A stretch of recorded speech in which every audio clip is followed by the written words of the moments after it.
Et donc, cette étude Kantar, vaste étude Kantar qui a été demandée pour cette rêve sur la mobilité sociale, c'est quoi finalement la mobilité sociale? L'ascenseur social.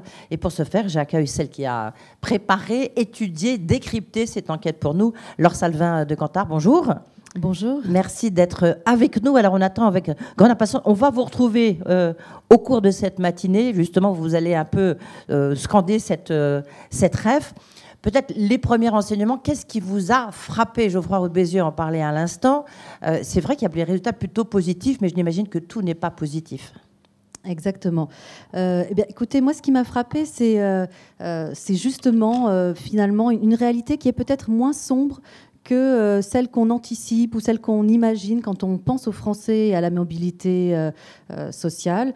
On interroge beaucoup les Français et les Européens d'une manière générale sur justement leur perception de la vie de leurs enfants, par exemple. Est-ce que leurs enfants auront une vie meilleure que ou moins bonne? Et ces résultats sont assez frappants. D'ailleurs, quand on pose au niveau européen, si vous regardez les chiffres de l'Eurobaromètre qui ont été publiés il n'y a pas très longtemps, l'étude a été faite fin 2020, vous voyez en fait que 73% des Français sont pessimistes quant à l'avenir de leurs enfants et ont le sentiment qu'ils auront une vie plus difficile que la leur.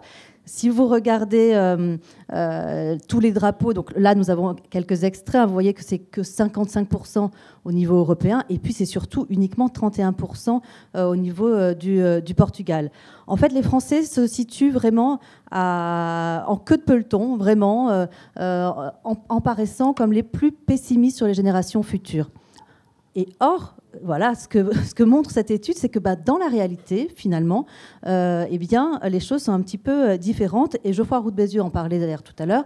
Effectivement, on perçoit un peu quand même de mobilité sociale, et même pas qu'un peu, dans les entreprises. Alors d'abord, de quoi parlons-nous? Effectivement, ascenseur social, mobilité sociale. On pourrait s'interroger d'ailleurs sur cette terminologie d'ascenseur social. Quand on demande aux Français, aux salariés, donc salariés français que nous avons interrogés pour vous, un échantillon de 1000 personnes, qu'est-ce qu'ils nous disent? Eh bien, en premier, pour eux, ascenseur social, ça signifie progression salariale. Donc on est vraiment sur quelque chose de financier, de budgétaire, d'une reconnaissance quelque part financière et salariale. Ensuite, qu'est-ce qui vient à l'esprit quand on parle d'ascenseur social? Eh bien, c'est le changement de poste en interne. Donc effectivement, ascenseur social, ça se fait pour les salariés interrogés à l'intérieur de son entreprise. Bien avant, vous voyez, l'accès à un poste de management, ou même, il n'y a seulement que 21% des salariés interrogés qui considèrent que ascenseur social signifie meilleure situation professionnelle que celle de ses parents. Donc vous voyez, sur la terminologie, c'est pour ça que je disais c'est intéressant aussi de s'interroger là-dessus. Nous, on parle très souvent sociologue, politologue, etc. dans ascenseur social. C'est peut-être pas si clair que ça quand même pour les Français. Mais après, vous allez voir, quand on va être plus concret, là, on va avoir des réponses très intéressantes. Alors justement, si on continue à dérouler donc les résultats de ce sondage, qu'est-ce qu'on remarque? Eh bien que 76% des salariés considèrent que c'est un sujet important.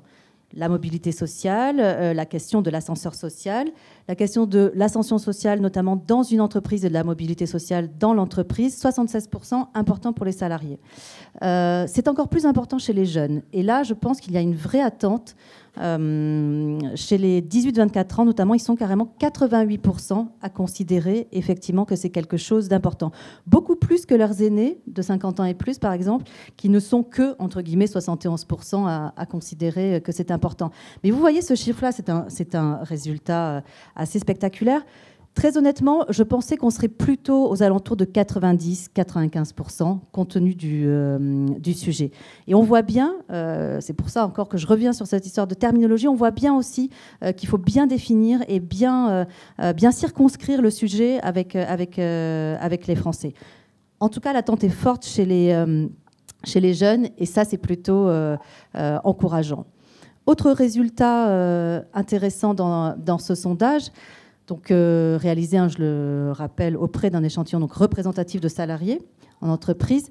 Donc le management comme tout salarié. Exactement. C'est important de le préciser, effectivement. Tout à fait. Et puis dans différentes régions de France pour qu'il soit vraiment représentatif de la population des salariés en France.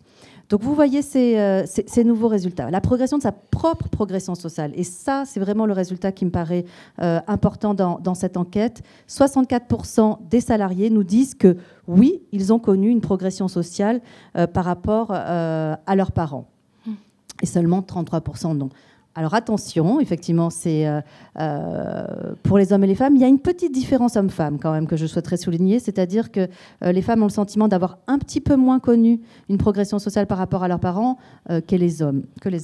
Et on le voit dans les résultats suivants d'ailleurs, qui sont assez similaires, mais c'est à nouveau la même chose entre les hommes et les femmes. Donc vous voyez, si vous... Est-ce qu'on peut avoir là peut-être voilà. 61% des Français, effectivement, connaissent des personnes dans leur entreprise ayant une meilleure situation professionnelle que leurs parents. Ouais. Donc des signaux quand même assez encourageants et qui justement, merci beaucoup Laure Salvin, vous revenez nous voir après la première table ronde, la table ronde qui va rebondir sur les chiffres que vous venez de nous indiquer, notamment ce sentiment par rapport à la mobilité sociale, cette inquiétude aussi des Français. Ça va être un peu la preuve par l'exemple, on va en parler. Et si la mobilité sociale n'était pas ce qu'on pense, on en parlera avec Maya Attic, qui est directrice générale de la Fédération bancaire française, Sophie Boissard, directrice générale de Corian, Jacques Ressel, directeur général de la Fédération de commerce et de la distribution, et Monique Dagneau, sociologue, anthropologue. Elle a une vision un petit peu différente justement de la mobilité sociale. À tout de suite.